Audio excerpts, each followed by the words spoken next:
Ciao a tutti ragazzi e benvenuti su S-Video. Oggi vi parlerò della Media Mod per GoPro Hero 10, che è compatibile anche con la GoPro Hero 9, anche se in realtà la Media Mod è stata progettata per la GoPro Hero 9 ed è compatibile anche con la Hero 10. Passiamo subito all'unboxing. La Media Mod, che ho sempre erroneamente chiamato il Media Mod, all'interno della confezione presenta un brevissimo manuale d'utilizzo, il supporto per agganciare la GoPro e la corrispettiva vite. Successivamente troviamo il windscreen, ovvero la spugna che applicheremo sopra il microfono, ed infine la Media Mod. Parliamo di specifiche. Quindi smonto lo sportellino laterale della GoPro e la inserisco all'interno della Media Mod. Superiormente troviamo due microfoni, infatti è presente un microfono anteriore ed uno posteriore. Per ridurre il rumore del vento dovremo agganciare il windscreen che rimane ben saldo. Poi abbiamo il pulsante per la registrazione del video ed un supporto cold shoe, che è il classico che troviamo sulla macchina fotografica. Quindi possiamo inserire facilmente un microfono shotgun esterno. Purtroppo non ne ho uno adatto alla GoPro e chiaramente questo è totalmente sproporzionato, ma è giusto per farvi capire il concetto. Possiamo anche agganciare la Light Mod per avere un LED per i vlog. Se vi interessa questo accessorio, qui sopra trovate la review dello Zeus Mini. Lateralmente troviamo lo sportellino con il tasto di accensione. Inferiormente troviamo l'apertura per l'attacco della GoPro. Dall'altro lato invece troviamo un altro aggancio cold shoe che diventa molto utile se vogliamo usare due accessori alla volta, ad esempio un microfono shotgun e la Light Mod. Infine passiamo alla parte più interessante, ovvero alla sezione posteriore, che con questi tre gommini nasconde la porta per il jack da 3,5 mm, che useremo per collegare i microfoni esterni. Poi troviamo la porta USB Type-C che ci permetterà di ricaricare la nostra GoPro anche durante la registrazione. Ed infine abbiamo la porta micro HDMI per l'uscita video. Adesso che abbiamo visto un po' tutto, andiamo a fare qualche test sul campo. Questo è un test audio con il microfono integrato della GoPro Hero 10, c'è veramente troppo vento, vediamo come si sente l'audio. Questo è un test audio con molto vento con il microfono della Media Mod, c'è veramente troppo vento. Questo è un test audio con un microfono shotgun gigantesco per la GoPro collegato tramite la Media Mod e c'è veramente troppo vento, vediamo come si sente con questo microfono. Questo è un test audio con molto vento con un microfono lavalier ed è appena volata la spugnetta che serve proprio a ridurre il rumore del vento, quindi vediamo come rende in queste condizioni atmosferiche. Questo è un test audio con i microfoni integrati della GoPro Hero 10, siamo al chiuso e c'è molto silenzio, quindi vediamo come rende questo test audio. Questo è un test audio con il microfono anteriore della Media Mod. Siamo sempre al chiuso e c'è molto silenzio. Vediamo quindi come rende l'audio. Questo è un test audio con il microfono posteriore della Media Mod. C'è sempre molto silenzio e siamo al chiuso. Quindi vediamo come rende questo test audio. Questo è un test audio con un microfono esterno shotgun collegato alla Media Mod. Siamo sempre al chiuso e c'è molto silenzio. Vediamo quindi come rende questo test audio. Questo è un test audio con un microfono esterno di tipo lavalier collegato sempre alla Media Mod. Questo è il microfono che avete sentito fino adesso nella recensione, quindi quello che collego sempre alla mia fotocamera. Siamo sempre al chiuso, c'è molto silenzio, vediamo quindi come rende in questo test audio. Questo è un test audio con i microfoni integrati della GoPro e in questo momento il vento è veramente lieve, quasi assente e si sentono comunque i rumori delle macchine, quindi vediamo come si sente questo test audio. Questo è un test audio con il microfono anteriore della Media Mod, il vento è praticamente assente, è veramente lieve e si sente il rumore delle auto, quindi vediamo anche come va in questo test audio il microfono della MediaMod. Questo è un test audio con un microfono shotgun esterno collegato alla MediaMod. Il vento è praticamente assente, infatti è veramente lieve, ma si sentono comunque i rumori delle auto. Quindi vediamo come rende questo tipo di microfono in questo test audio. Questo è un test audio con il microfono lavalier a clip esterno collegato alla MediaMod.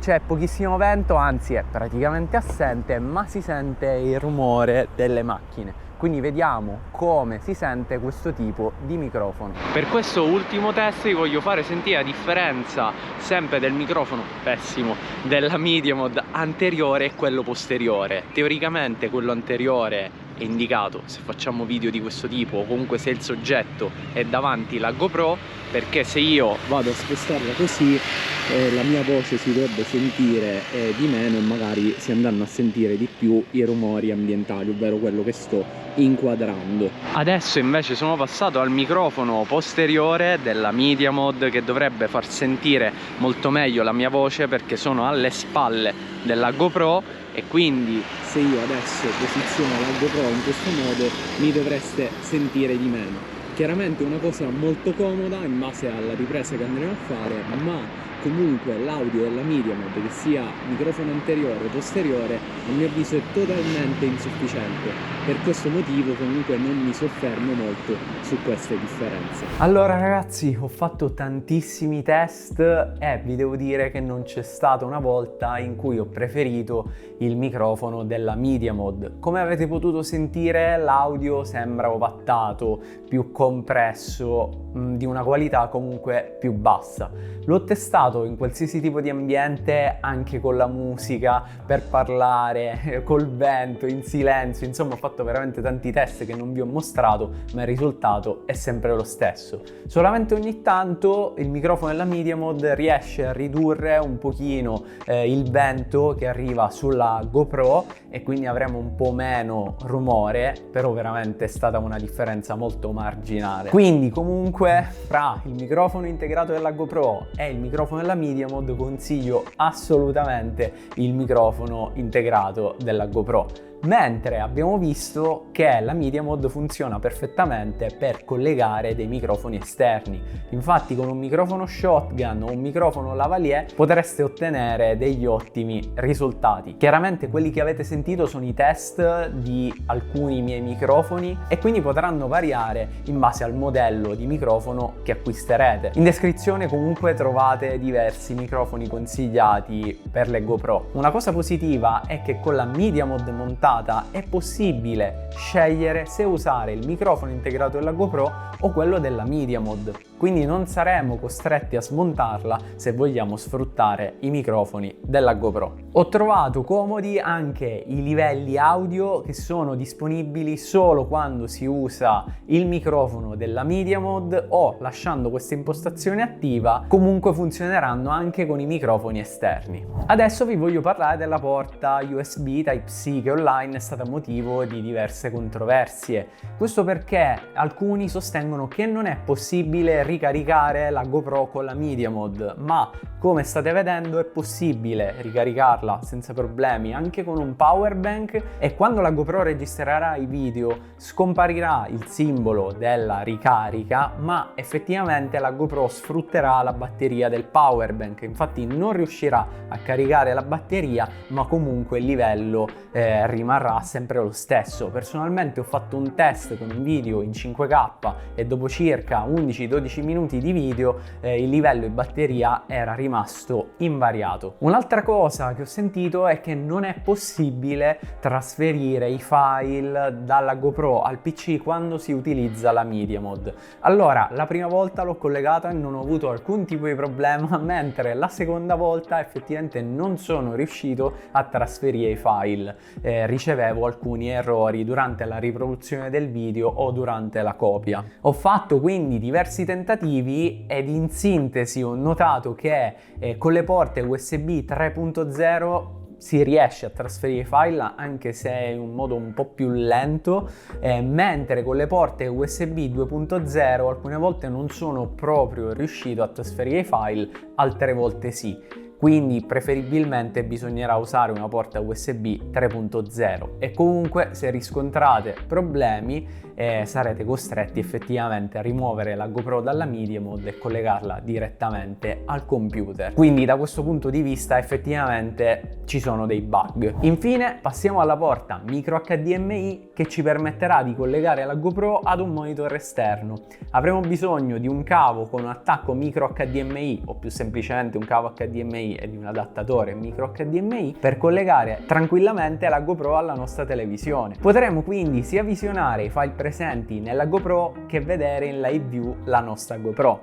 Purtroppo l'output massimo è di 1080p. Maggiori info sulla porta micro HDMI le troverete nei prossimi video che pubblicherò. Per quanto riguarda la valutazione di questa Media Mod vorrei partire dai lati negativi. Intanto dovete sapere che una volta rimosso lo sportellino laterale della GoPro per inserire la Media Mod, la GoPro perderà la sua impermeabilità. Inoltre anche la Media Mod non è impermeabile, quindi se la userete in condizioni estreme o comunque sotto la pioggia, ricordate che potreste danneggiare sia la GoPro che la Media Mod. E poi l'altro lato veramente negativo è il microfono della Media Mod. Infatti mi aspettavo una qualità molto più alta o comunque una qualità superiore rispetto ai microfoni integrati nella GoPro. Farò ulteriori test per capire se mi è sfuggito qualcosa, ma anche da quanto ho letto online il risultato effettivamente è abbastanza scadente. Tenendo questo a mente passiamo ai lati positivi, ovvero il jack da 3,5 mm che ci permetterà di collegare qualsiasi tipo di microfono. Infatti lo scopo principale della Media Mod sarà quello di collegare un microfono esterno e sfruttare anche la slitta per poter montare magari un microfono shotgun senza aver bisogno di acquistare altri accessori come si doveva fare una volta. Si doveva acquistare l'adattatore per il microfono, poi magari un case per la GoPro per agganciare un microfono esterno. E poi un altro aspetto positivo è la porta micro HDMI che ci consentirà di vedere i nostri video tranquillamente nella televisione o potremo sfruttare un monitor esterno durante la registrazione. La Media Mod ha un costo di 89,99 euro, ma se siete abbonati GoPro vi costerà 62,99 euro. Su Amazon invece in questi giorni è in offerta a 64,99 euro, il che è un ottimo prezzo per chi non è abbonato GoPro. Chiaramente trovate tutti i link in descrizione. Quindi, visto il prezzo, conviene effettivamente acquistare la Media Mod? Se usate la GoPro in ambienti estremi, come magari sulla neve, a mare o in mezzo al fango, allora, vista anche la mancanza e l'impermeabilità, sicuramente la Media Mod non fa al caso vostro. Se invece dovete fare dei video più professionali o comunque la qualità audio delle vostre riprese è fondamentale, allora chiaramente avrete bisogno della Media Mod per poter collegare dei microfoni esterni. Oppure se avete la necessità di usare un monitor esterno o di visionare tranquillamente le riprese alla GoPro collegandola alla TV, anche in questo caso la Media Mod fa il caso vostro, soprattutto visto il prezzo di circa 65 euro quando in sconto su Amazon o se siete abbonati GoPro sul sito ufficiale GoPro. A breve pubblicherò degli altri video riguardo la Media Mod, quindi rimanete sintonizzati sul canale e chiaramente per qualsiasi dubbio non esitate a commentare qui sotto. Mi raccomando, se il video di oggi vi è piaciuto lasciate un bel like e iscrivetevi al canale.